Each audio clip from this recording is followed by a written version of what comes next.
Okay, we've got about 5 minutes until Mavis and Jean join us. And in the meantime, they asked me to share this song with you.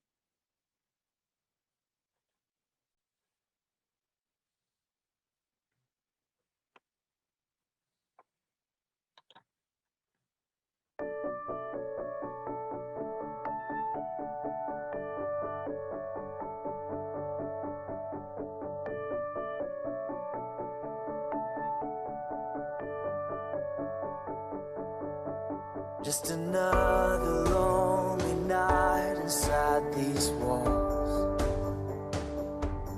hearing the tears that fall and echo through the halls. In that moment, all alone, when my strength is nearly gone, when it feels like it's the end, I can hear you say again, I am with you.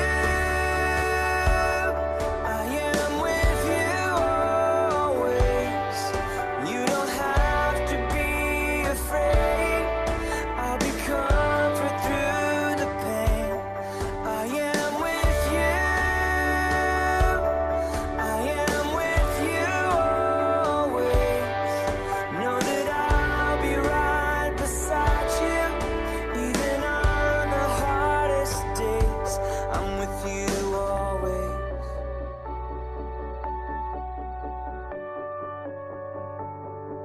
I have everything I thought I wanted in this life, and from the outside everything is looking fine, but on the inside, crying out, feels like no one hears a sound. But you hear me when I pray. Through the silence, I hear you say, I am with you. I am with you always. You don't have to be afraid. I'll be comfort through the pain. I am with you. I am with you always. Know that I'll be right beside you, even on the hardest days. I'm with you always.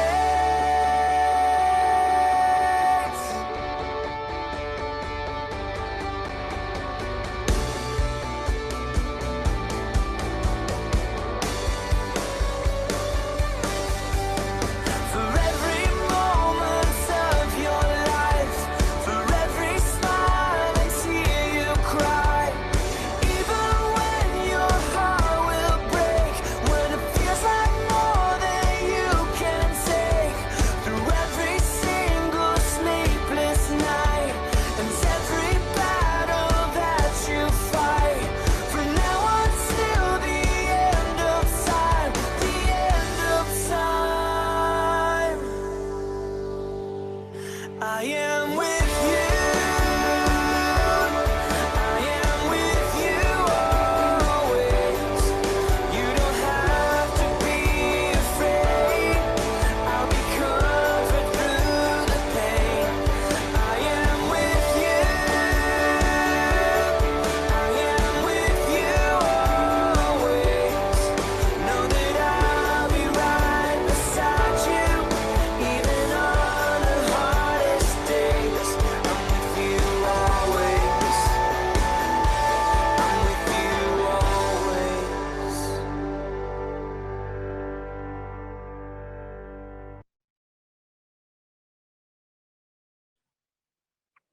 Well, isn't that lovely? The thought that our loved ones are always with us. Well, we're going to get started now. And before we do, I'm just going to go over a couple of things. We're going to be together for about 90 minutes while Mavis shares her insights and inspiration about There Is No Death. Tell out the mighty message. Stay after if you'd like to hear about our upcoming programs. And this talk is going to be recorded, and you'll be sent a link within about 7 days. If everything goes well, you'll receive the link sooner. There may be time for questions. Mavis is going to speak for anywhere from an hour to maybe up to 90 minutes, but I believe we're going to have time for questions today. So as questions come up for you, feel free to put them in the chat box and direct them to me. My name is Nita, and just use the chat box. As far as Zoom etiquette goes, most of you are practically experts at this now. Just keep yourselves muted, please. And Mavis does like to see your happy faces as she speaks, but if you're in an environment where there's a lot of motion going on or you're moving around yourself, please turn your camera off because that can be distracting to everyone who's watching.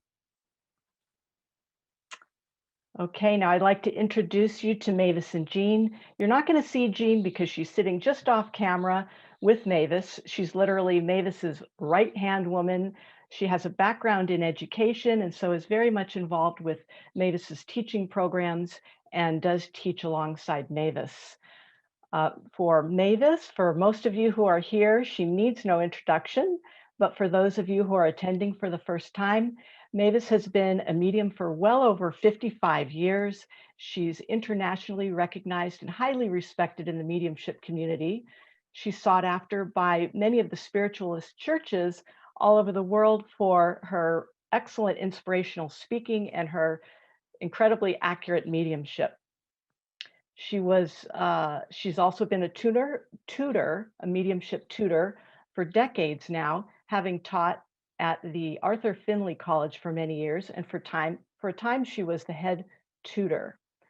Now she has her own programs, and having been a mediumship tutor for so long, she's been teacher to many of our best mediums out there today. So with that said, welcome Mavis, and I'm turning it over to you. Hi, Anita, and hi, everybody. It's very, very lovely to be here with you again today.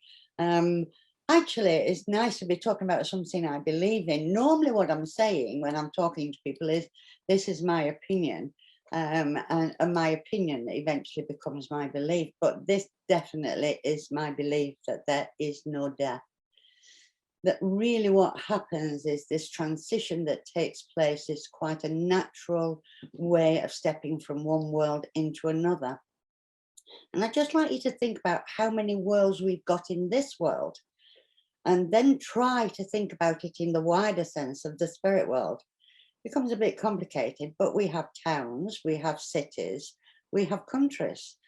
Each and every one of town, every country, actually has its own little bits of progress. We all progress in a different way, but we're unique because we all have that soul that threads us all together. And it's the same in the world of the spirit. We have so many different worlds within worlds. And that's what I'm going to be talking to you about, because that gives us the reality that there is no death. And that's what I love about this. So it's about sharing my experiences and my knowledge, and some of it I've gleaned possibly from reading some of the books, near-death experiences, those people that do astral projection, people that go to that other world quite naturally and quite normally. And it's amazing really when you look at it, how real that other world is, that they're not sat on a cloud, so to speak, playing a harp. And they're not in a dark, dismal place either. But where they are is where they want to be. The wonder of being in this other world, very similar to here. At the moment, I can't go to America, and I love America because I'm usually in America and I do a lot of my teaching over there. And I just love America, but I can't get there at the moment. Or can I? Am I there? Does this opportunity that we have today for me to be able to talk to people that are in America, in Israel, in France, in Holland, wherever in the world, that interaction is still going on. Yes, I can't give you a hug, that's for certain. I can't even see you. I can't actually get close and smell your perfume. You can't even smell my cigarettes, and as you know, I'm a smoker. Okay. And yet, can you? Is it possible for me to actually think about you and concentrate on you so much that perhaps you'll get a vision of me in your mind. Perhaps you'll be able to smell my perfume. Perhaps you'll be aware that I'm capable of sending healing or giving you a hug, and yet I'm still in this world. So these worlds, this interaction of our souls and ourselves is so relevant, and we learn so much from living in this world. And you know, my experience has always been, at the beginning when I first was aware of the world of the spirit, it was horrendous. I didn't like it at all, and I didn't want it, and I wanted to shut it down. And yet now I recognize that all that possibility, all that power that was being given to me from the spirit world to help me to go on was remarkable, absolutely remarkable. And instead of me saying to them, well, thank you very much for coming, and you're wonderful and you're fabulous, what I was saying is, go away, I don't want you, go away, I don't want you. Oh, it's my imagination. And I had people around me that were saying, oh, it's your imagination. It's because you're not well, you know. You're making this up, really. And we really need to send you to a counsellor. All those things went on for me at the time. But the more I was involved with the world of the spirit, the more I began to recognize that I was working, people in the spirit world were real people, and that they were working on my behalf. And that's when I started to change my thinking. And I got involved with a lovely guy in the spirit world. And his name is quite strange. He's called Miksan, and everybody calls him a guide. For me, he's the chairman of the board, because there's a lot of people over there that look after me and help me in the complexities of this life. And they're real people. And he introduced me, actually, to the realization of the spirit world. And what he said to me one day was, Mavis, why are you reading that book? Why aren't you listening to me and working with me? Because it's my people that are here that you are going to be communicating with. Why don't you listen? Why don't you let me take you on the journeys in the world of the spirit? And, you know, strange really, because I thought I was doing quite well. I don't like reading books, unless it's fiction, of course. I love fiction. But no, I couldn't get my head around some of the books that I'd been instructed to read by certain highly evolved people on the earth that really were quite studious, and I wasn't. But he taught me about the different worlds in the spirit world. And what he said to me was that I'm going to tell you symbolically, there are 7 worlds, but there are thousands of worlds over here. And as you journey through each world, you will get closer and closer to the divine source.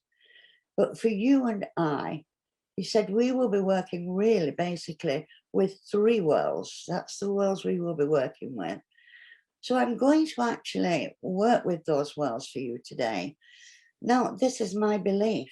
For some people, they believe in other orders and other ways, other religions and other ideas, exactly the same as here. So there are some people in the spirit world that will communicate, and there are others who will not. And your belief is your personal belief. It can't be my belief. You have to find your belief. You have to find your truth. You have to find your faith. And then you have to follow it.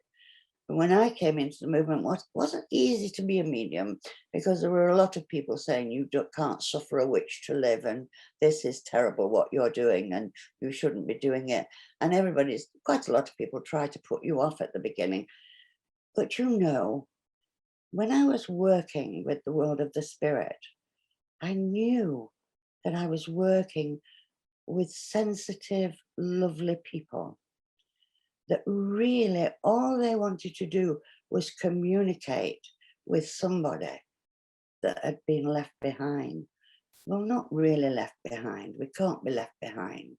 We're all on a journey, but we're at different stages of that journey. That's all it is, really.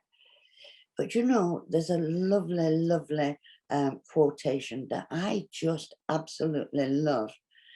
And its death is the wish of some, the fear of many, and the end for none. Death fulfills the promise of the eternal life. And I think that's rather wonderful. But the other thing that's wonderful about that little quotation is this, that we can become aware that there is an intelligence that we call God, and other people have a lot of other names for him. But for me, it's this supreme intelligence, this great spirit, as I call it. That wonderful, wonderful quotation tells me that God never created the happening of a passing from one world to another to create heartache, heartbreak, and fear and anxiety. That's the wonder of this wonderful power that you and I are here because of. We're here because of that wonderful power. And that power is so brilliant in its understanding of our needs that it has given us the opportunity to believe and to know that there is life eternal and that life goes on. We do have people in many walks of life, many religious doctrines, and they believe in eternal life, but they don't believe in communication. Strange that, isn't it? It's very strange that they believe in eternal life and yet never talk about what that life is after this one. And yet, isn't it what we all want to know, what we all want to understand? You know, it's amazing, isn't it, that if you see something to do with a religion, it is about you have to believe, but you don't have the proof. You have to have faith because you have to trust someone here. The wonderful thing about being a spiritualist or a medium or a spiritual person that believes in life after death, you don't have to have faith in a person. You don't have to believe the words that are coming out of a person's mouth, because you can extract from this journey that wonderful, wonderful connection with those who have just stepped just a little bit further on this journey. And that's the wonderful thing about this, isn't it? That you and I can glean the harvest of our own proof, our own evidence, if you want to call it evidence. And not always does that evidence come because you go to a medium. Quite often, your evidence comes so naturally, doesn't it? I wonder how many of you have actually already had your evidence that someone in the other world loves you so much, that all they want to do is keep reminding you, I love you, I love you, I love you. And I wonder how many ways, if you were to write, how many ways the spirit world have borne witness to their life experience in the spirit world, and how often they have tried to make the contact with you. I wonder, it would fill a book, I'm sure, because we are working with real people. They're not dead. Nothing dies. Even the flowers tell you that. They go back into Mother Earth and then they come forward again to take a new opportunity to stand in the glory. And that's exactly the same with the world of the spirit. They just have shed that physical body. And let's think about that. We have some people that really do go through a great deal of trauma before they go to the spirit world. A great deal of trauma. There's no doubt about it. But once they leave the earth, then the next body that they will be housed in is a lighter body, a different body to this one. It really is called the etheric body. That's the posh name for it. It's just the next body on the journey, the etheric body. So for some people who've gone through the most traumatic experiences of cancer, of all kinds of different diseases, the pandemic, and for those people that have lost a leg or lost a limb, when they're housed in this new etheric body, well, it's attached to them all the way through their lives. So it's with them prior to their birth and will go on to the journey right until they've gone back to the source. But if they have a limb removed, when they're in that etheric body, that limb will be there. They won't need a walking stick. They won't need a wheelchair because that limb will be there. Wonderful thought, isn't it? All they will have taken with them is the memory of the trauma, the memory of the pain perhaps that they suffered, but they will not have it ever again on that body of theirs. It's gone, it's past, it's finished, it's done. That's a wonderful thought for anyone who knows and has been sat at the bedside of someone who's gone to the spirit world in dire distress, that that body that they're in now is a wonderful body that is totally 100%. And although it doesn't help your grieving, it can give you a little bit of a peace of mind that they're fine. Yes, they have the memory, but the memory won't harm the body.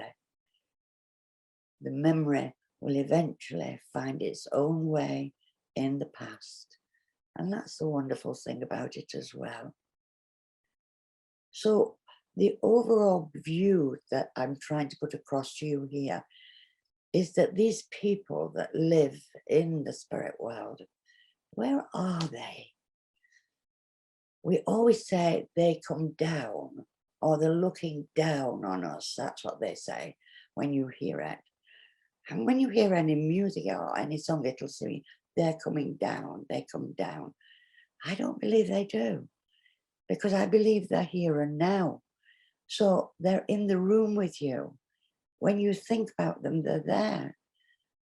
So there's no coming down or going up. There is this completeness and continuity. The only difference is they live in another world that really they will try their utmost best to introduce you to, if you will follow them, if you will listen, if you will keep your records, those minute little incidences that happen, those dreams that are not a dream, but are a reality, the journey you take into that other world, that world of theirs, when you are in sleep state.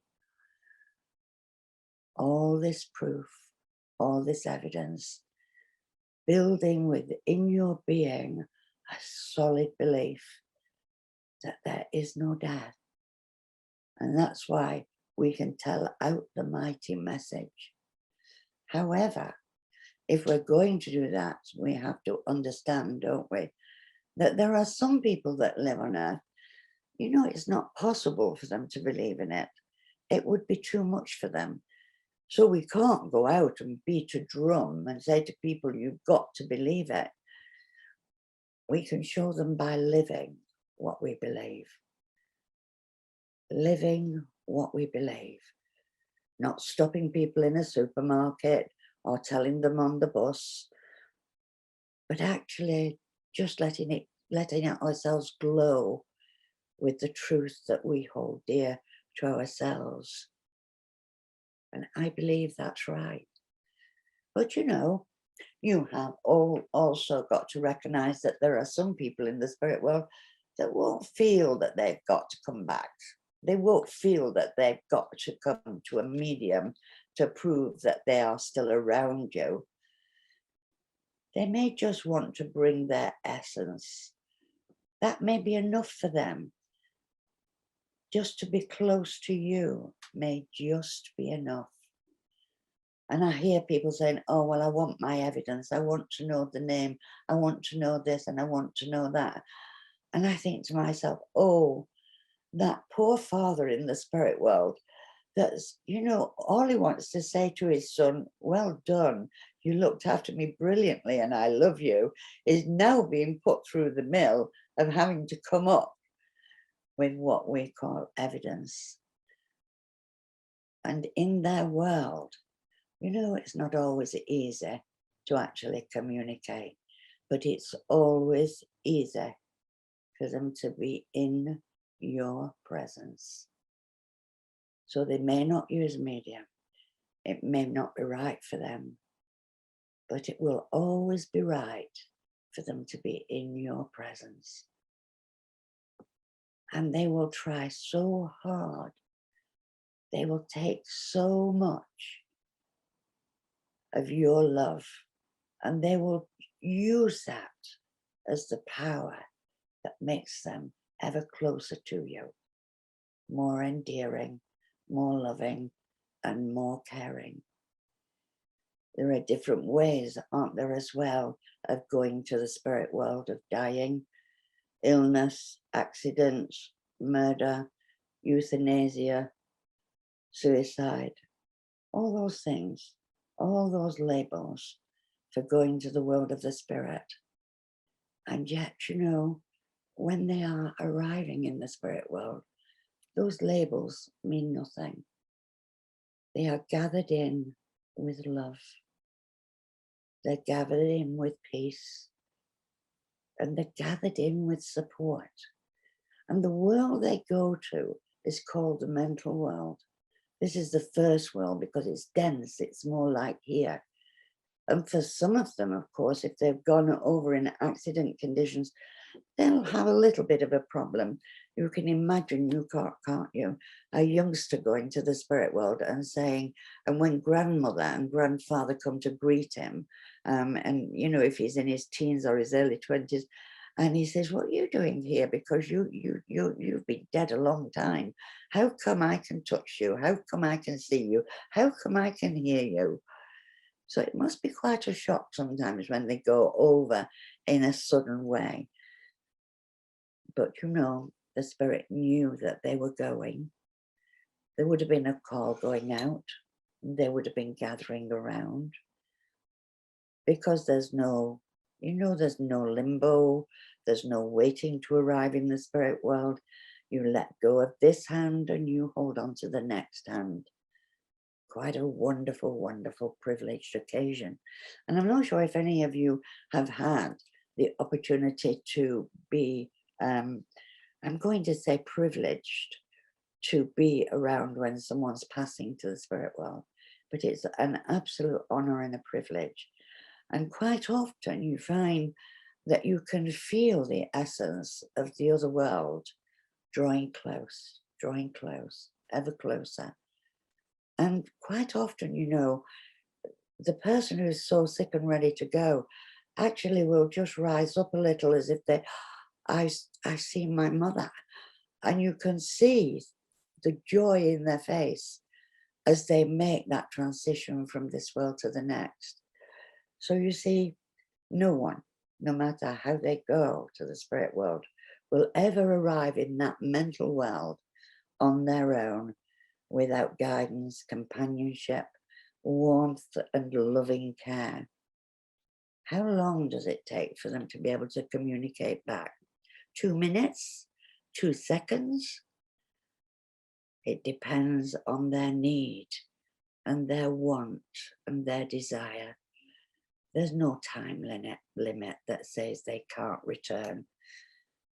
They can be here with you and they can be there with their grandparents all at the same time. Because the interaction that comes into play is such that two worlds blend together and become in a oneness. Now, you may not see your mum and your dad. You may not see the person that's just recently passed very quickly. But who knows? You may find that there's a sign maybe, just maybe, when you're crying your tears, you may find that there's that undefinable moment when you are at one and you can feel the essence and the presence of the person you're grieving for. Grief, it must take its own time to heal. And there's no way that I can say that this talk about life after death is going to remove grief from anyone. I wish I could, but it's not that simple. We miss the physical. We miss it dreadfully. And our pain and our sorrow and our grief, quite often it takes a long time for the scar to form, but it'll never completely heal. And we know that that's when the spirit world are so close to us, trying, if they can, to help us to just take one step in front of the other, to keep on going on our journey here, but always letting us know that they are available and that they love us. And that, to a degree, may be like a little oasis in your life experience. An oasis. Perhaps you have an article belonging to someone who's gone. Perhaps you sit in their room. Perhaps you light a candle. But whatever you do, know that it is instrumental of you sending your love to that world, and listen and wait and pause for reunion with them for a brief moment is possible. And it can help to heal two worlds. Because you see, I believe the spirit world need us, and they want us, and they desire to be with us. Because of course, love, like life, can never die. So that love is supportive of each world. We support each other. There's no such thing as an earthbound spirit or a trapped soul.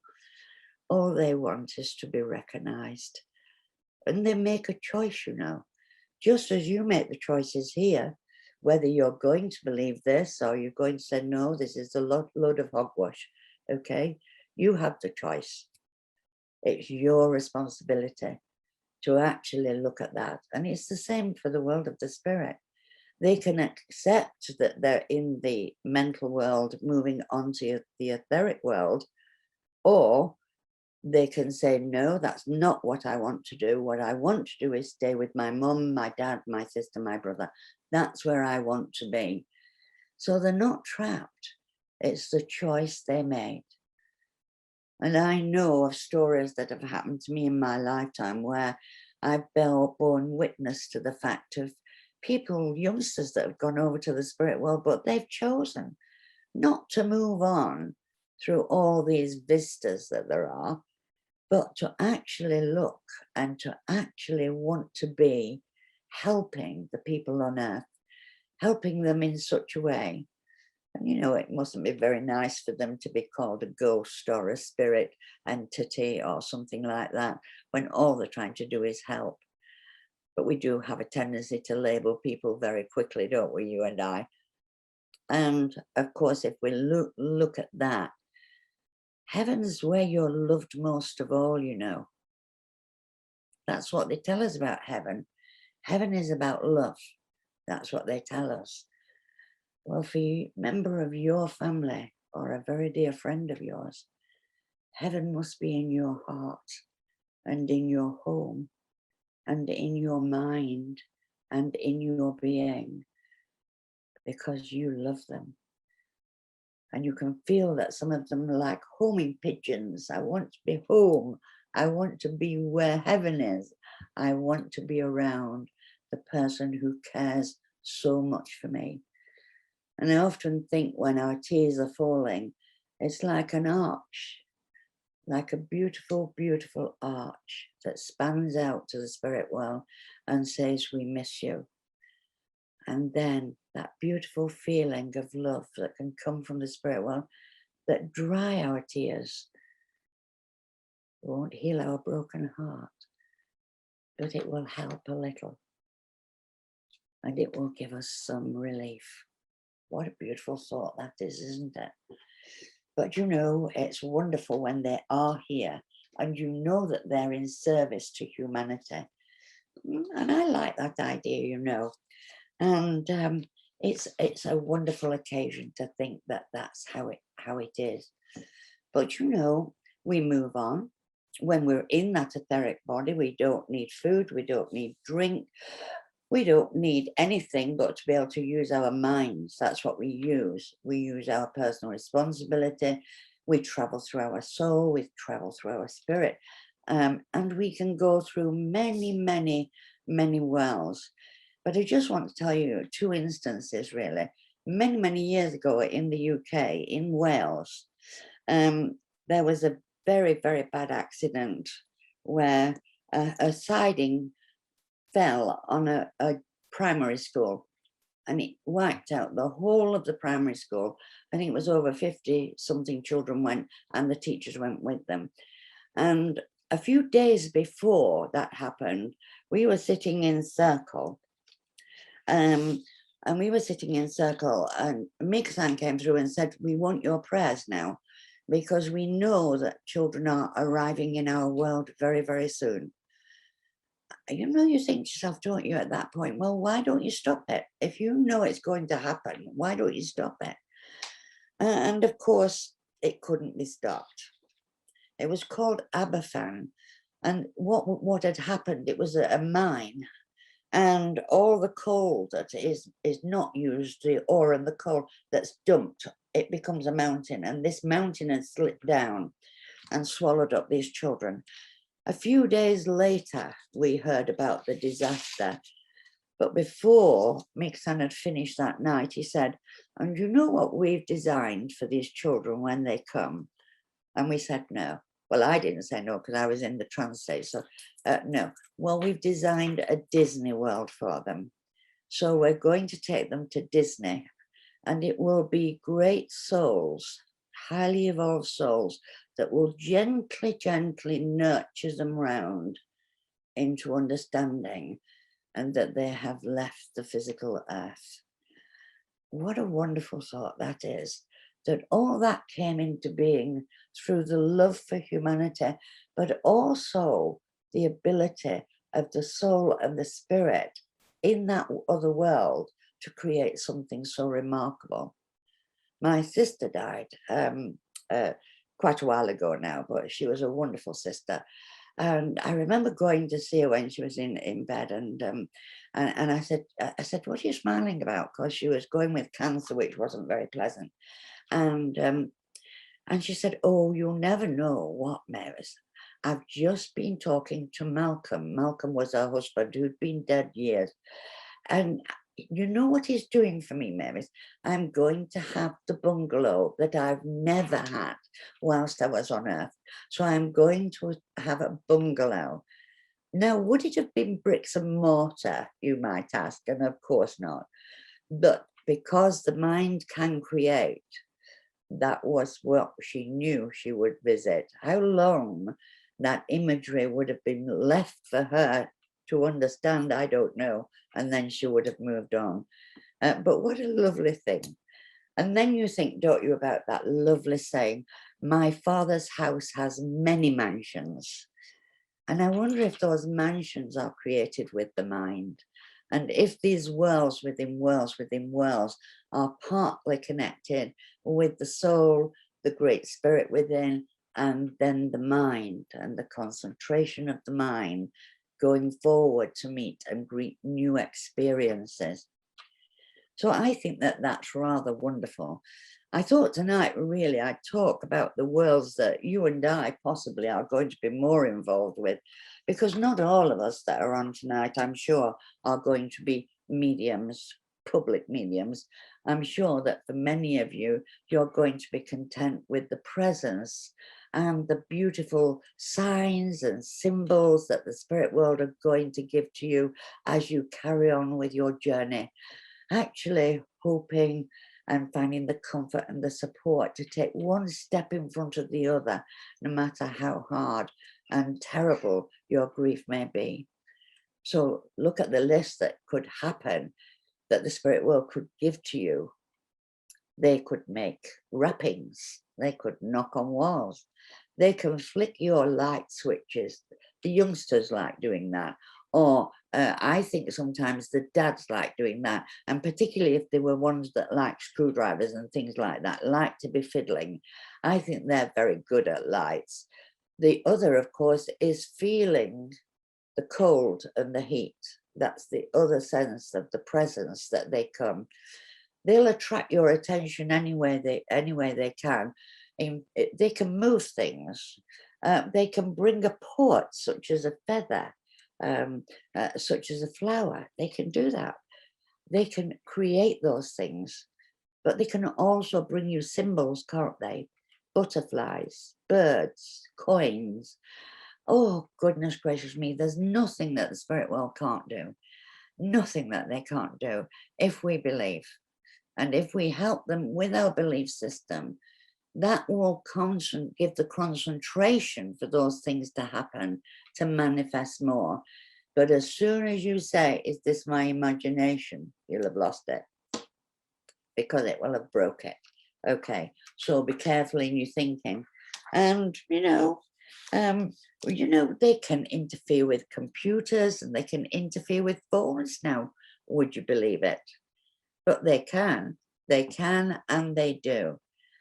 So we do have to keep our records, don't we? We do have to keep our records, and perhaps not ignore those miracles that they create for us every day, just trying to help us to live with our pain.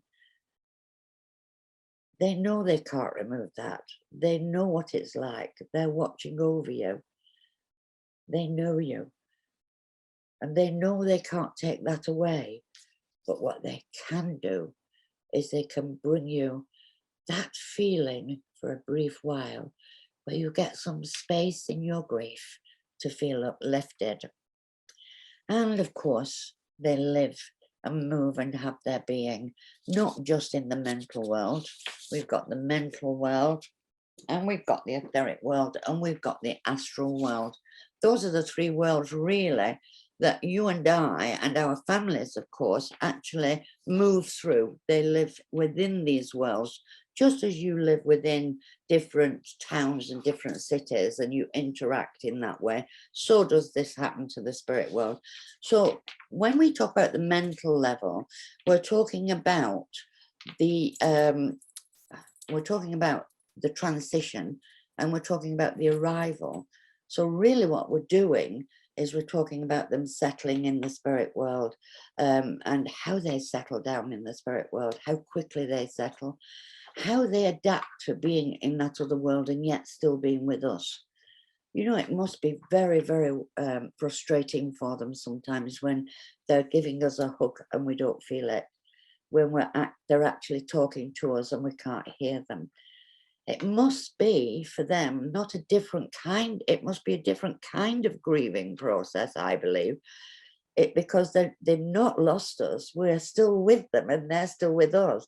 But that barrier of communication has been broken for a little while. And that's what they try to work on.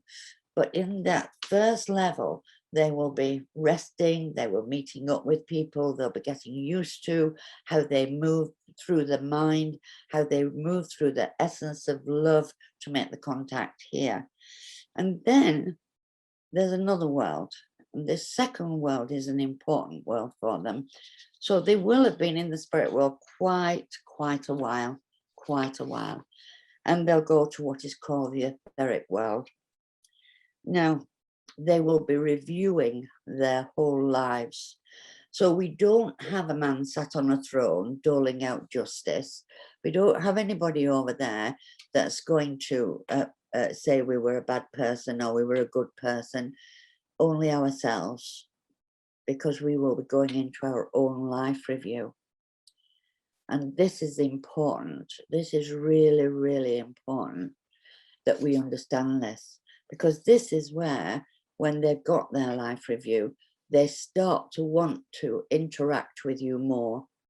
This is possibly when they really will try to find a medium if you're not actually conversant with them. So they will, because for some of them, they'll need to say they're sorry. And for some of us here, and I've known it to happen, they'll be talking to someone in the etheric world and they're still saying they're sorry. And yet the sitter has been saying, I forgave them years ago. What's happened there? Is it really they were asking you to forgive them, or is it they need to forgive themselves? And until they have reached that point of forgiveness of self, does that hold them back from journeying on until they've sorted out that particular problem in their mind? In the etheric room, it's the acceptance of all possibilities. So they know they still have personal responsibility. That's going to stay with them for a long time. But it helps them to understand, perhaps they've been brought up in a religious doctrine that says, don't use a medium.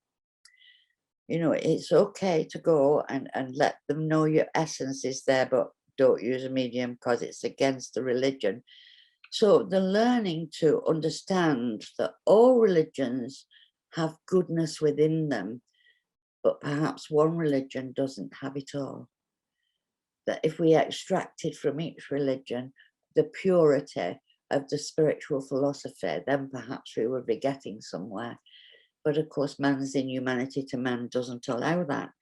But it's very difficult, isn't it? I have a nun in the spirit world that works with me, and she was a novice. She never became a nun. She passed with tuberculosis. And she tells the story of when she was in the spirit world and she was beginning to recognize that she quite enjoyed being an inspirer connected with my group. She loved it. But then the Mother Superior died, and she was called to go and receive Mother Superior. I said, how's she going to cope with me? Because I've changed how I think.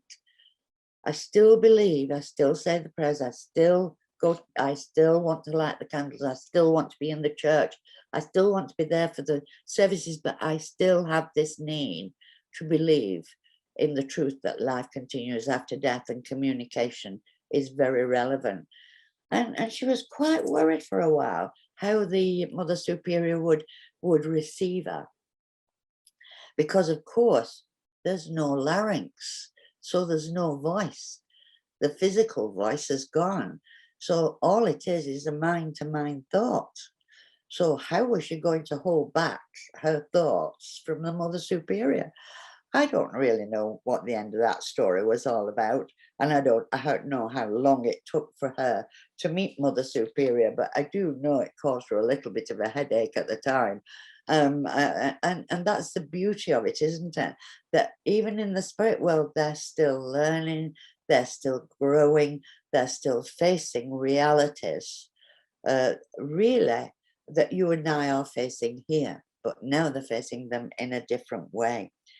And of course, in this world, there's the healing of the self, when they perhaps have, thought to themselves that they weren't good enough, or they didn't belong, or they took a left turn instead of a right turn in their life. And that idea of healing themselves and knowing that because they're loved so much from the people here and the people in the spirit world, they can accept and they can know that now they can go forward and let that go. And I think that's lovely, that self-healing that can go on. And then, of course, in this world, the finding out about mediums that live on Earth, the next chapter in the journey. Okay, so for many people, we often think, that everybody in the spirit world is going to communicate through a medium. It's not on, it won't happen. all right? There will be some people that really don't want to do it, but there'll be others that find it very daunting to actually approach a medium. They'll find it very daunting and quite intimidating, really, because I don't know if you know, but mediums can be quite intimidating for the spirit world, all right? Because we have such demands, don't we, of them? We think what they should be able to give us and what they've got to give us and all the rest of it. And sometimes I feel sorry for the spirit world.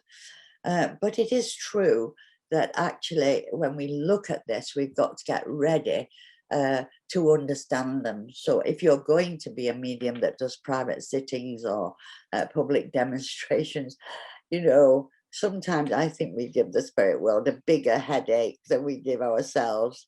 I think we give them more stress than we give ourselves. And I think it's time that we started to work out what it's like for the people in the spirit world to actually communicate. First of all, it's finding out how it happens. Okay. Do they suddenly turn up? Are they genies in a bottle and we just sit there and say, is there anybody there? And then they appear. Is it like that? Are they just thought? Are they just energy? Are they just mind? Is that what we think? Well, if you've listened to anything I've said so far on this talk, you'll recognize it's not like that at all. They're people. And they're people that have kept their character, they've kept their personality. They are who they were when they were here. And now they've found themselves in a position where they want to actually move into a different form of interaction with that family member that they've left on earth, but that they love very, very much. So they want that communication. And it can sometimes be, that the family member may still be thinking, is this my imagination? Am I making this happen? Is this me? Or is it them? So when the medium comes into play, I think sometimes it's because the spirit world need to actually reassure the mum or their dad or the sister or their brother that actually, no, it isn't your imagination. It is actually real. It's actually real and I'm there. And that can be a very important part that comes into play in the mind of the spirit world before they begin to actually concede that, yeah, it's time for me to use a medium. Not time for my mother, not time for my brother, not time for my sister, but time for me. Time for me to get that communication. For some of them, they will come and they'll be around the medium for weeks and weeks and weeks and weeks, just observing them, just observing what's going on and how it's going. If you like, it's like a little bit like a mentorship in the spirit world, because they can go and they can talk to guides and inspirers that can help them to understand the medium. But they've got to choose the right medium. Do they always 100% choose the right medium? No, they don't. I've known when I've done a sitting sometimes, and I know I've been the wrong medium for the person that's come. And I'm sure that any medium will know what I mean when I say that it doesn't always activate that lovely blending that you want. So we have to be careful, don't we? We've got to give the spirit world the opportunity to research us, if you like, to look into our backgrounds, to see where we've come from, to know where we're going. We know that we have some mediums and all they want to do is be a star. They really want their name up in lights, or they want to be the greatest medium that ever lived. Okay, how does that affect the world of the spirit, do you think? What impact does that have on the spirit world? Okay, because we have to look at that, don't we? We have to look and think, well, how will they respond to that when all they're doing is coming because of grief? They're coming because of loss. They're coming in hope that they're going to help the person that's grieving. That's why they're coming. They haven't got any idea of really proving life after death to the standard that perhaps you want. They really are there to just say, come on, it's okay, I'm with you. And here is my message. I love you, I love you, I love you. I just think that's so important for mediums to remember that. And yes, we do have some mediums that will always want to be the stars, will use mind mediumship, as I call it, and there won't be the blending with the spirit world. And I think that that's sad, because I know that when you blend with the spirit world, then the mother that sat in front of you will actually feel the, the blessing of their daughter. They'll feel it. They'll feel the essence of her coming through as you're speaking, as you're working with them. They will feel it. And just for a brief moment, two worlds have not collided or are not separated, but have become one. And there is a wholeness with it. And for me, that's what it's about for the spirit world. And of course, when they're in the world of the spirit, what have they taken with them? They've taken with them their character and their personality. So I can see some of you, your faces, and I know that I know you, so I know you'll have heard this before, because it's my pet point, isn't it? You know, they have personalities, they have character. Some are shy, some are reserved. Some are good talkers, some are good practical people that can create imagery in your mind, giving you subjective clairvoyance. But you know, they're all unique individuals, and therefore they have to choose the medium that really is going to understand them. That's what it's about. And you know, you have guides in the spirit world that work with you, but they don't work with you when you're actually demonstrating or when you're doing the private sitting. You're there with that family member that's gone into the spirit world. And you have to think to yourself, God, what an honor that is. What a privilege, what a blessing I'm receiving as the medium to be allowed this experience of feeling this love between the two. For me, you see, that's what I think is wonderful about it. But you know, you've got to let them. You've got to understand that in the spirit world, they are aware, guides and inspirers. Actually, they could almost become your what do you call it? Your agents, because they can go out and they can talk to the people in the spirit world of how you work and what you do, and what your likes are and what your dislikes are. And I think that's rather wonderful. And I see it more with people that have lost daughters or sons that have gone over quite, say, in their teens, 20s, 30s. They seem to have a lovely idea about being the agent. They want to stay close to the mother or the father, but they also want to have that opportunity to unfold and develop for themselves in the spirit world.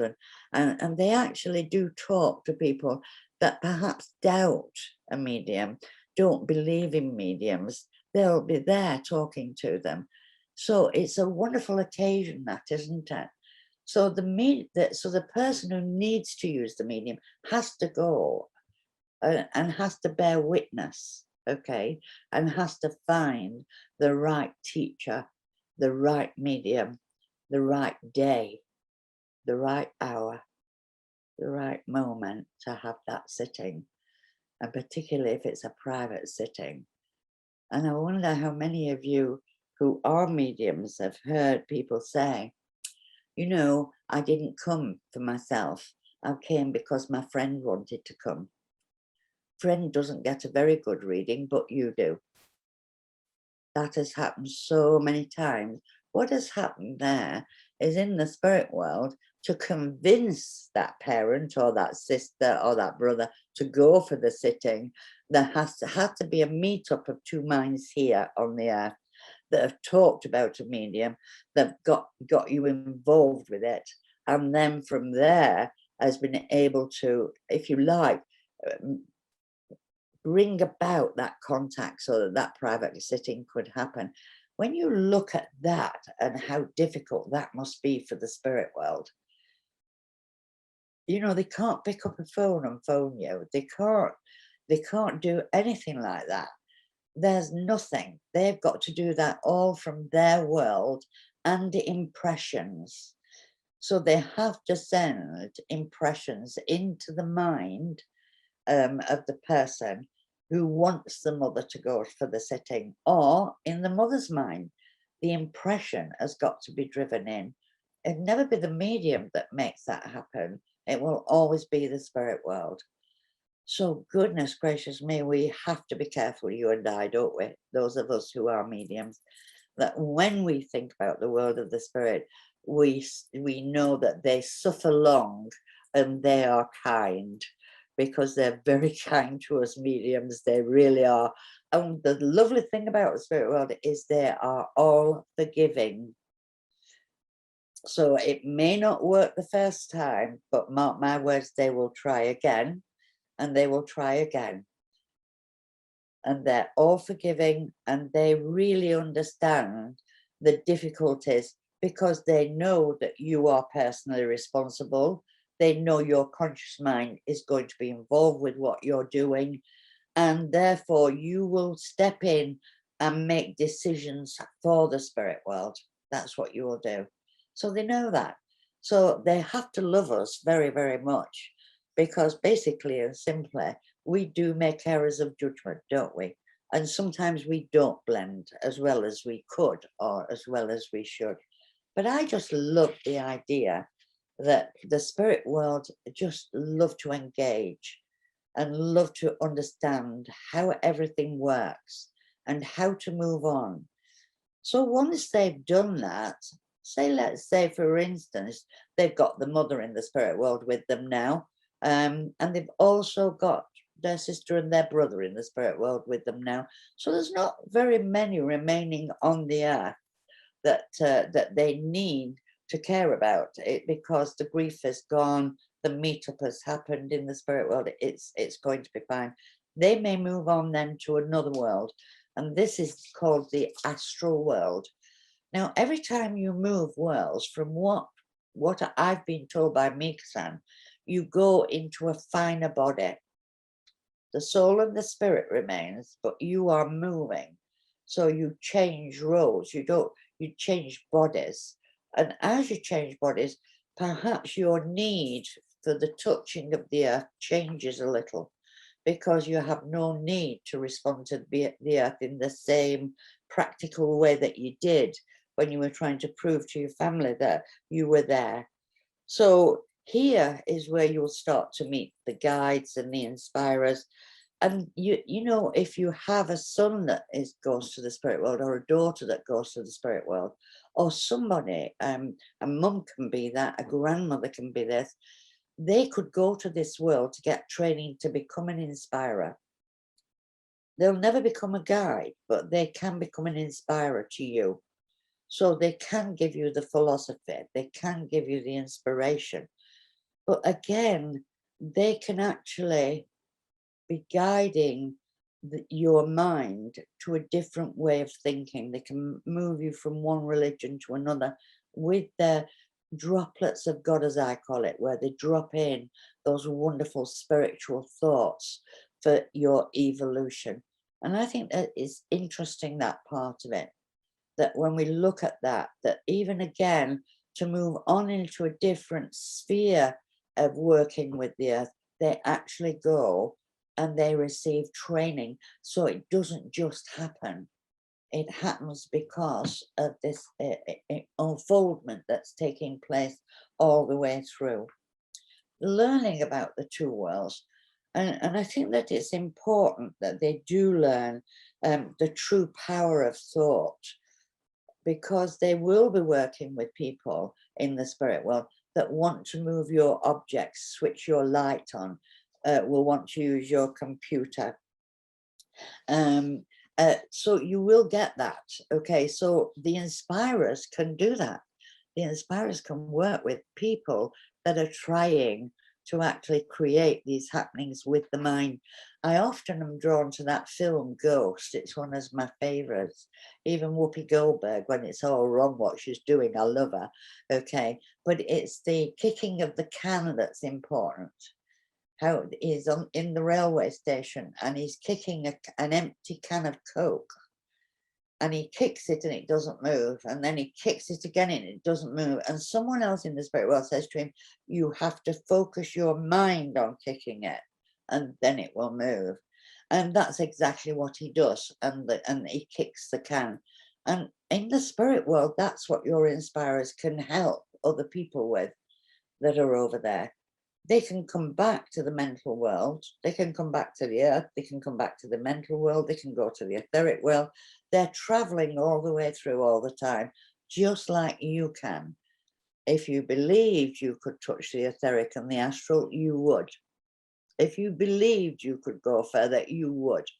And it is about belief and the strength and the power of your belief that makes things happen. Okay. But with the inspirers, I think the inspirers are wonderful, and I do know that quite often they are a comfort and a support to the newbie that's trying to make a contact with Earth. And I've seen it so often where the medium will see two people. There's only one come to give the evidence, the others come as backup team.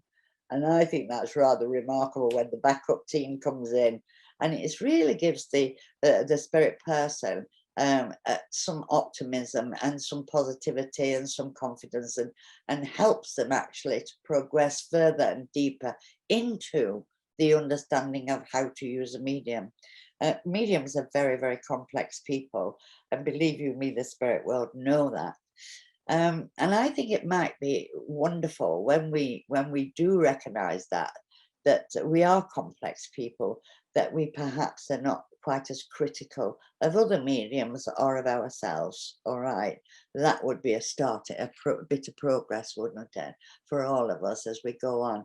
But those of you that are not mediums, that really just want that personal interaction with your family member, don't be afraid if you really do get remarkable information when you're on your own. Perhaps you're sat in a chair in the bedroom and you're holding an article that belongs to someone you know and you love very much. Never be afraid to be able to say to your daughter or your niece or someone that you know, I know he was there today because I know I could feel him. Don't be afraid to say it, but don't do it to the stranger. Do it to your family. Draw them. Allow yourself to become the medium for your family. Not necessarily will you ever want to be a professional medium. Never will you ever want to work on a public platform. But that doesn't mean to say that the spirit world can't be of service to you and your family members. So think about that one, and think about it for a long time, and just know that not all mediums have been born to be on a public platform. Not all mediums have been born to be private sitting mediums. Not all mediums have been born to teach. Okay, we have our place. We all have our place. We all belong, but we are all soul and we are all spirit. And there's nobody special. There's nobody doesn't have an ability to make a contact with the spirit world, because it's a real world that you're making a contact with. And therefore that interaction is natural, it's not unnatural. And the more you go into the naturalness of it, then the happier and the deeper the communication can become. And it is good to hold an article. Why do I say that? All right. Well, it's because when you touch it, your memories will go back. And they'll go back to when you bought that jumper for them, or when you bought that watch for them. It'll go back to that. But, if you go back through that memory, mark my words, as the spirit will come in, they will bring you other memories, perhaps that you've forgotten about for a while. Perhaps they'll remind you of something. that you've forgotten. And that is amazing when that happens. So really, I honestly believe that every one of us who lives on earth has a possibility and a potential to be able to work with these other worlds. And that's why I say it's such a miracle. And I have to go back to God again there, because when you think about this supreme intelligence, this great spirit that sowed a seed within all of us, not just certain people, but all of us, that we are not going to be held back from communicating with people, no matter which world they move through.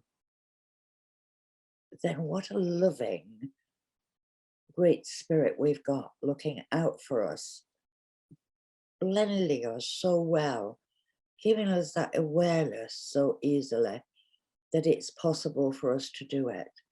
Do you have to believe in it? No, I don't believe you do at the beginning. I believe you can just let it be a natural happening. The spirit world believe it, and that's enough for them at the beginning. Just know that they will communicate, and keep hold of your treasures. Keep hold of your treasures. And I know for some people, they love it. They love talking about their funerals, you know. My sister loves it. She always tells us about her funeral and what was placed in her coffin before she went to spirit world, and what she was wearing, and the flowers that were there, and the cards that were placed, and the letters from her grandchildren. She talks about still having them with her in the spirit world. And I've done contacts for people where, you know, I've got my teddy bear. You know, my teddy bear is here with me. I know I brought it with me. It traveled with me into this world. What a lovely thought that they want to actually still hold dear to those moments and those thoughts, and still can come back and celebrate the thought that you had when you were grieving the most, to wrap them in a blanket that was very, very precious and very special. You know, if we talk, I'm not really explaining at the moment guides and inspirers. Well, guides are very, very old people. They're ancient, really, and they've moved on through many, many worlds, far beyond many of our understanding. And they really train to do this work. So they really will spend a long time in the spirit world with the philosophy, with the understanding of the natural law. They're with us from the moment of our birth. Well, I think they'll be there before our birth, really, but they're there from birth right the way through. And they'll be there to welcome us when we get to the spirit world, if we want them to be. And that's the other interesting point, isn't it? You know, my mother, if I could talk about my mother for a moment or two, my mother, when she was going to the spirit world, and we knew she was about to pass, but she wasn't passing, she was just kind of hanging in there. And she kept saying to my sister and I when we went, is this life after death right? Have they come back for us? Will they come back for us? And we kept saying, yes, definitely, definitely. They'll be there for you. The family will be there. You'll be quite happy. Just let go. It's all right. We can cope. That's our words. And it took ages. And eventually we decided to go together, because we used to go on separate days so that she was never left alone if we could avoid it. So we went in and we said, no, we want to talk to you about this life after death. What's upsetting you about that? She said, do I have to go to your dad? Will he be there? Because I don't want him there. So I'm staying here. And I thought that was so sad. And yet I wonder how many people that really don't want to believe in life after death, perhaps because of the reason my mother had, that there are people over there that we don't want to associate with ever again. And, you know, within us explaining to her that it would be her choice, you know, there's not going to be people there that we don't want. She'd gone very quickly afterwards. Once we put her mind at rest that dad wouldn't be there. What a shame for my dad. Okay. But what a joy for my mum to know she could go and not have to be there for him. And who am I to judge the right and wrong of that? But it's worth thinking about, isn't it? It's worth thinking about that. Not everybody really could go with that. Could really go with that. It's not always as it's not always, you know, that thought of going to the spirit world for some people will be very, very difficult, very difficult. And it's okay us beating the drum and saying it's going to be fine, it's going to be fine. But for some people to think about going could hold its difficulties. So in some ways we have to be patient, we have to understand the difficulty people have in believing in what we say. We can't go there. We can't go there.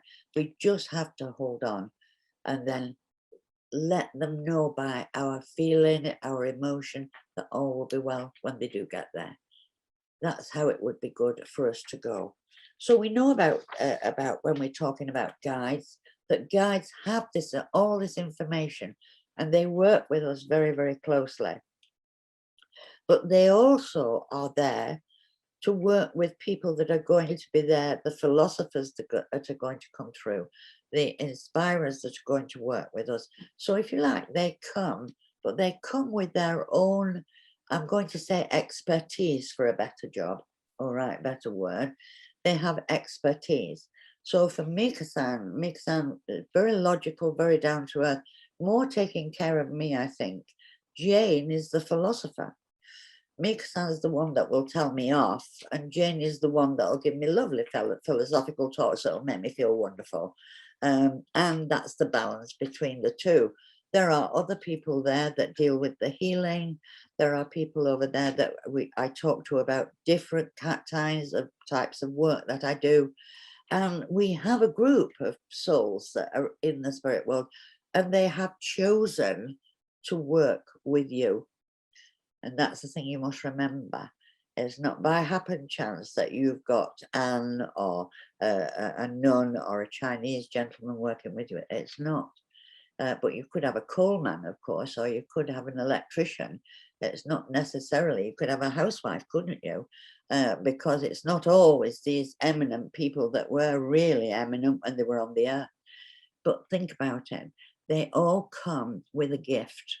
And the gift they give you is to help you to open up the soul, your mind, to the understanding and the rhythm and the balance between all these worlds within worlds. And I think that's lovely. Okay. The inspirers really are waiting for you to go, but they're not in a hurry for you to go. Mark my words, they'll be quite happy for you to stay here. Can you imagine the trauma it would be if you went over to the spirit world because they'd gone and you wanted to be with them? They wouldn't want that on their conscience, I'm sure. Okay, so yeah, they help us to survive here, don't they? And that's the wonderful thing about it. But they have another thought, don't they? Whilst they are gleaning the harvest of knowledge, they're also moving through all these worlds. So they really do get to know an awful lot. They'll get to know and understand the deeper communication, the philosophical. They'll get to know the different worlds that are over there that need help and service and kindness and goodness. You and I don't need to send them anywhere. That's the other thing that we have a habit of doing with guides and inspirers. Just go and heal Margaret, will you? Or just go there, or just do this. And we don't need to do that. All we need is to send ourselves, and our guides will go as well, because they belong to us. So they will do it. At the moment, we've got a lovely guy that's in a hospital in America, and our thoughts are going out to him. But I know Mika-san will be there. I know Mika-san and my other healing guide will be there. I know. And that's all that matters. Not that I've sent them, but going naturally. All right. And of course, this guy that's so sick in hospital will have inspirers that are in the spirit world calling out to people in the spirit world to come and give healing to the member of their family that's so sick. and that's wonderful. And I feel that they are there and instrumental sometimes in collecting people ready to go when we're going to go. So 6 to 8 weeks before we go to spirit world, there's a call that has gone out. So I believe that though from the astral world, from these inspirers that we have, that call will go out. They will gather people in so that they will be there at the right moment of the transition, so that there is nothing left to chance at all. It's all really guided. They can't stop it from happening. And when you ask this, when I ask about that, why can't you stop the Aberfan disaster? Why can't you stop this happening? If you are this pure God that's all loving and all caring and all understanding, how come you let such atrocities happen? And really the answer I get back, and I don't get it from God, I assure you, okay, or at least I don't think I do, okay, but the answer I do get back is we can drop the thought in to stop this, but unless that thought is received by 1,000 people to stop it, then there is nothing more can be done, because personal responsibility takes over. And that's the call that goes out on those kind of things. But your inspirers do such a lot of work, they're really hard workers, but they're lovely people, and they move through all the worlds. The next world that they will enter, and you will enter sometime, is the Budek. Okay. Now, this world is where really we've gone beyond anything we need to know really about the spirit world and life after death. Because when we get to this world, we're actually getting spiritual enlightenment, so we don't have to have personal responsibility. We don't need a lot of things. We don't need to do that. So when we move from that third world, your inspirers, your guides, and you, and all your family members, they will have completed their journey, and they will be going on then back to the source. So that's how I see it, okay? So you can understand why I say there is no death. Tell out the mighty message. And I'm going to end by just reading this to you, because I think it's important. And I think for any spiritual person who wants to believe in life after death and have a belief, this should serve you well. There is no death. Tell out the mighty message. There is no death. Go tell it far and wide. What man calls death is but a simple crossing over life's river to the other side. There is no death. Oh, blessed words of comfort, to lighten sorrow's darkening clouds o'erhead. With gentle whisper, when our tears are falling, tell us that our loved ones are not dead. There is no death, for just across the border, we all shall meet our loved ones face to face, with words of love and memories unbroken. We'll hold communion in that happy place. There is no death. The spirit world around us proclaims the joyful news to sons of earth. When time shall bring the soul's emancipation, call it not death, but rather second birth. Now, when we look at that verse where it says that we can meet our loved ones face to face, we can do that whilst we're still here. We can share those memories whilst we're here. We don't have to wait until we go to the spirit world. So we can actually, through our thoughts, through our souls, through our whole being and our belief system, we can be with them. But you have to come back here to finish this part of the journey. But remember, you can be on their journey as they can be on your journey. There is no death. It's a mighty message. It doesn't heal grief, but it alleviates some of the not knowing what happens when you lose a person that you love dearly.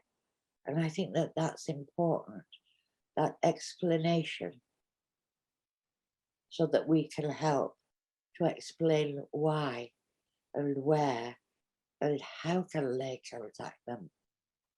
That's the most important thing of all in my book. Thank you so much for listening to me. It's been a pleasure talking to you, because obviously I love it, and I love talking about life after death. And I hope that it sowed seeds, but I do hope we have people here that really are going to go into it now and sit in that quietness and just believe and just trust that it isn't their imagination, that it actually is the spirit world. Won't that be wonderful? If we can just prove it to one person, you and I don't know how many people are on this screen, but just imagine if all of us prove it to one person and gives them hope and comfort for a future, then we have created what God asked us to do, and we've done it. So thank you very much for listening to me. Thank you.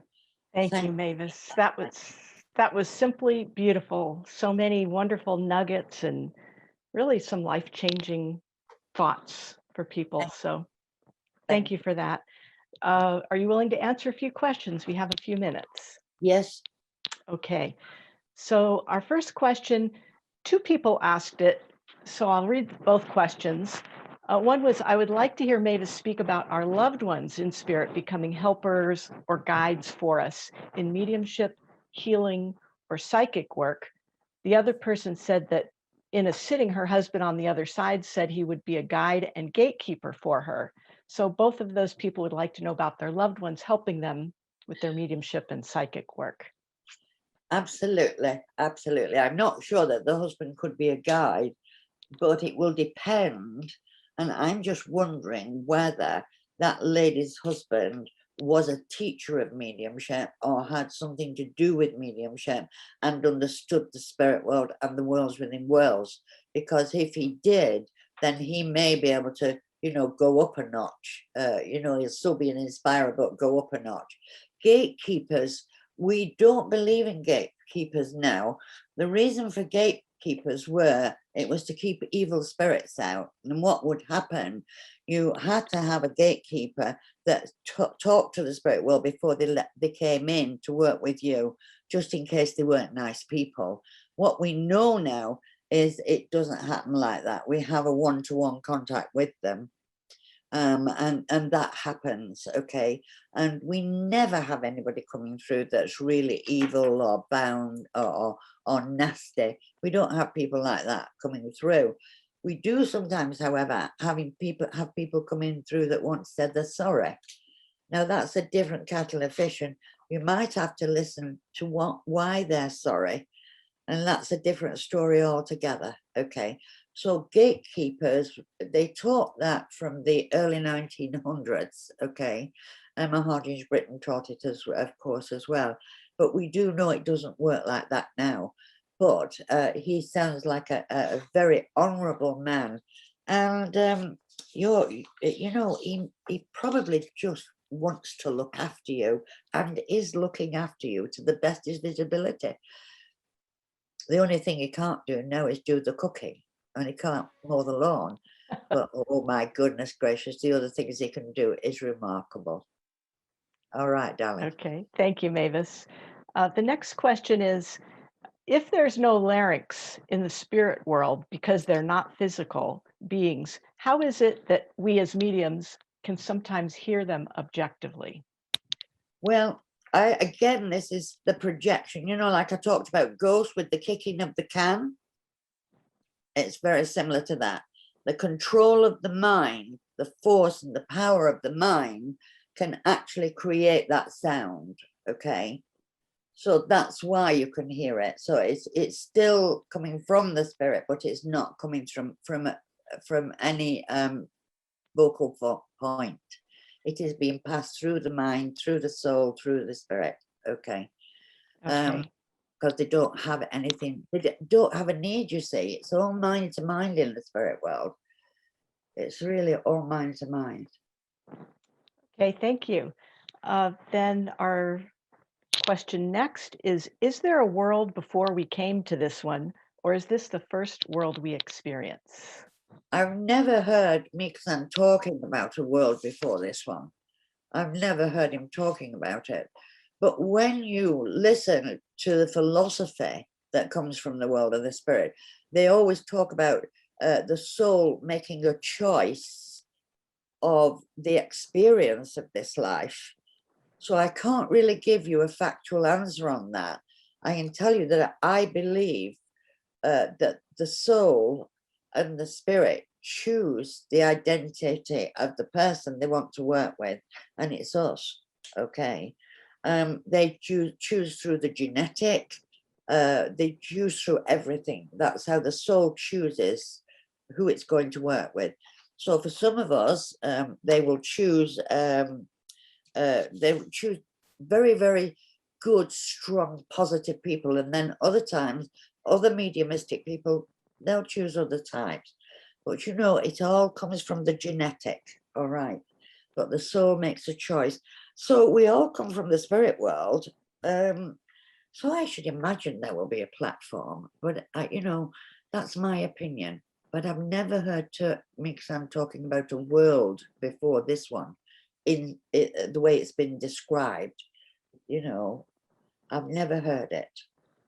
Okay. Okay, thank you. It's a question I could ask him, I suppose. But we all come from the spirit.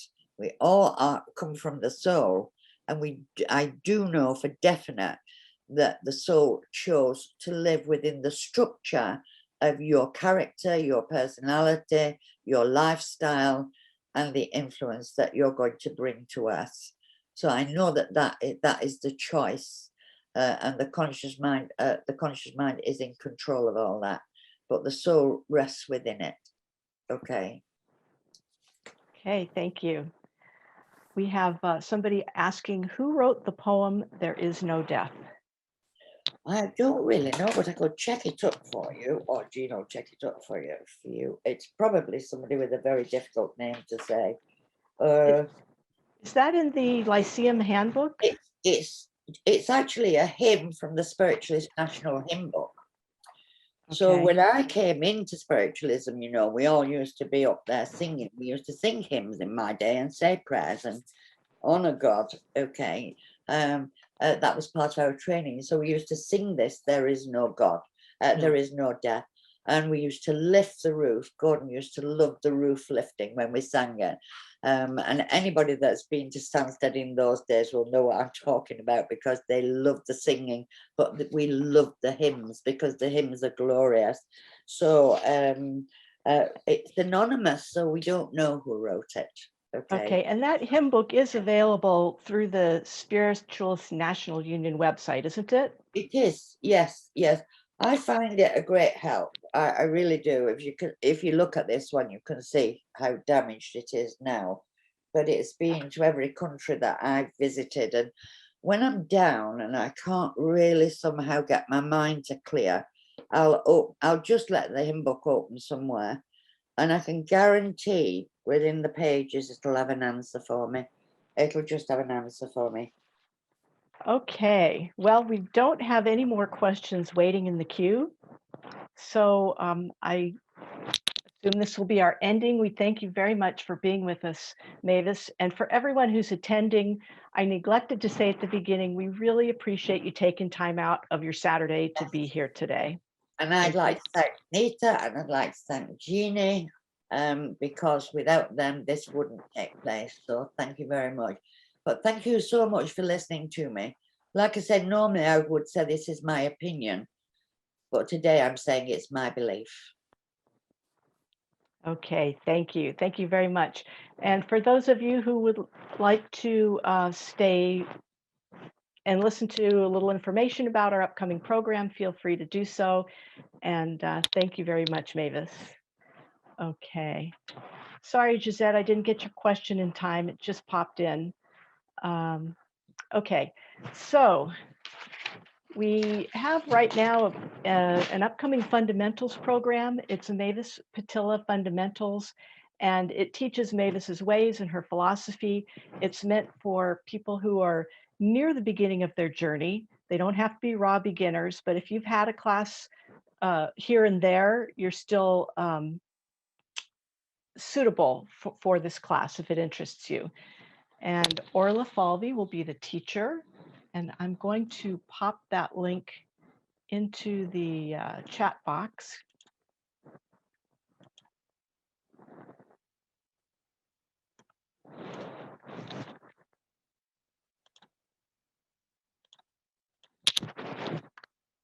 Okay, so there it is. I'll also include that link on the email that goes out with the recording, the link to the recording. So that's really all I have to tell you about that program. But now if anybody has any questions about this program or any others that we've been doing, now's the time. And let me set this up so you can unmute yourself to ask a question.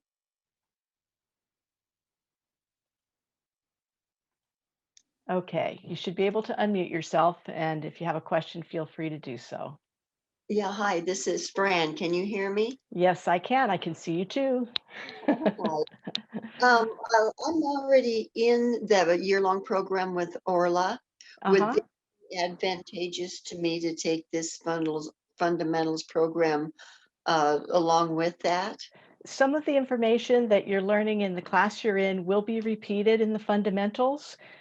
It's been my experience that repetition's a good thing because you hear it differently one time to the next, and it will give you opportunity to practice more often than what you're doing now. So if that appeals to you, you're welcome to join. Great, okay, thank you. You're welcome.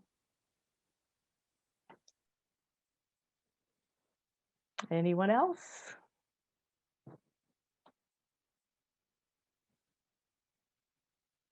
Okay, well, then I guess we will conclude today's session. Thank you for being here.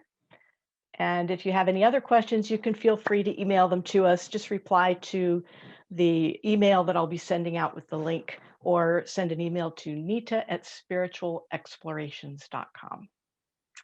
Thank you for being here. Bye.